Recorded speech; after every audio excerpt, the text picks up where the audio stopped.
আজকে আমরা ক্লাস 5-এর যে ইংলিশ বাটারফ্লাই টেক্সট বইটা রয়েছে, বাটারফ্লাই টেক্সট বই, এই বইয়ের 120 নম্বর পৃষ্ঠাতে একটা সুন্দর কবিতা রয়েছে। ঠিক আছে, সেই কবিতাটা আমি বলবো, ইংলিশের কবিতা। এবং প্রথমে কবিতাটা বলে নিচ্ছি, তারপর প্রত্যেকটা লাইনের মানে বলে দেবো। এটা শুধুমাত্র কবিতা নয়, এই কবিতাটা থেকে আমরা জীবনে চলার পথে, জীবনে সাফল্য লাভের জন্য অনেক কিছু শিখতে পারি। কবিতাটার লেখিকা হচ্ছেন মেলিসা আন্ডারউড। এই যে কবিতাটা, ঠিক আছে, এই কবিতাটা আমি প্রথমে বলে নিচ্ছি ইংলিশটা, তারপরে এক একটা লাইনের মানে বলে দেবো। কবিতাটা এরকম: লেটস রাইট, 120 নম্বর পৃষ্ঠা। You do not always have to be in the lead if you have the heart to come from behind. Don't give up hope, don't doubt yourself, and a new strength is what you will find. The spirit of competition, the desire of succeed will always be important for life. So give your all, everything you have got, no matter the occasion, through pain and strife. So step up to the plate, enter the race, never be afraid to take your turn. Winners are people who just never quit, and this is a life lesson we all will learn. এবার আমি line by line মানাটা বলে দিচ্ছি।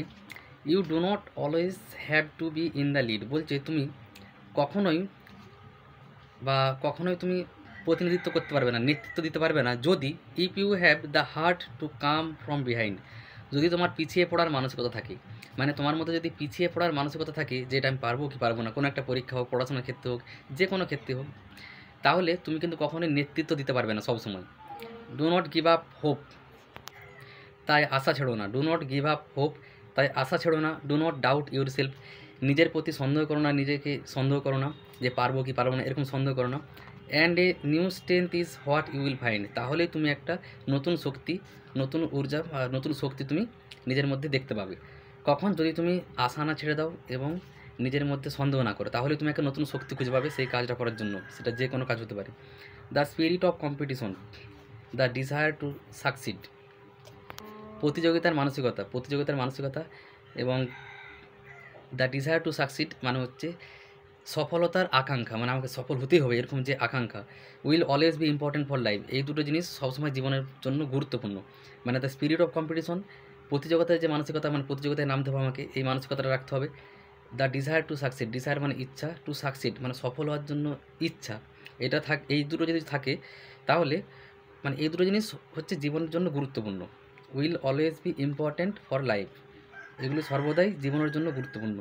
So give your all, তাই তুমি তোমার সমস্ত কিছু দিয়ে দাও, সমস্ত কিছু দিয়ে তৈরি হয়ে যাও। এভরিথিং ইউ হ্যাভ গট, যা কিছু তুমি পেয়েছো, তোমার মধ্যে যা কিছু রয়েছে।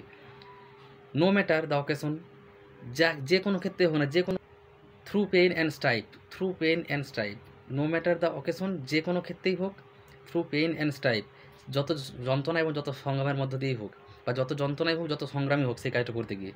পেইন মানে যন্ত্রণা, স্ট্রিপ মানে সংগ্রাম। So step up to the plate, তাই সামনের দিকে এগিয়ে এসো। এন্টার দ্য রেস, এবং প্রতিযোগিতায় অংশ নাও। নেভার বি অ্যাফ্রেড মানে হচ্ছে ভীত বা ভয় পেয়ে যাওয়া। নেভার বি অ্যাফ্রেড, কখনোই ভয় পেও না, ভীত হয়ে যাবে না। টু টেক ইউর টার্ন, তোমার যে ভূমিকা সেটা, সেই ভূমিকাটা পালন করার জন্য। Winners are people who just never quit, বিজয়ী তারাই হয়। উইনার্স আর পিপিল মানে বিজয়ী তারাই হয় যারা কখনো হাল ছেড়ে দেয় না। নেভার কোয়াইট মানে হাল ছাড়ে না কখনো যারা। And this is a life lesson, এই হচ্ছে সেই শিক্ষা, জীবনের শিক্ষা। উই অল উইল লার্ন, যেটা আমরা শিখব। And this is a life lesson, এটাই হচ্ছে জীবনের শিক্ষা। উই অল উইল লার্ন, যেটা আমরা শিখব। এর লেখিকা হচ্ছে মেলিসা আন্ডারউড। এই যে এই কবিতাটা আরেকবার ভালো করে সবাই দেখে নিতে পারো।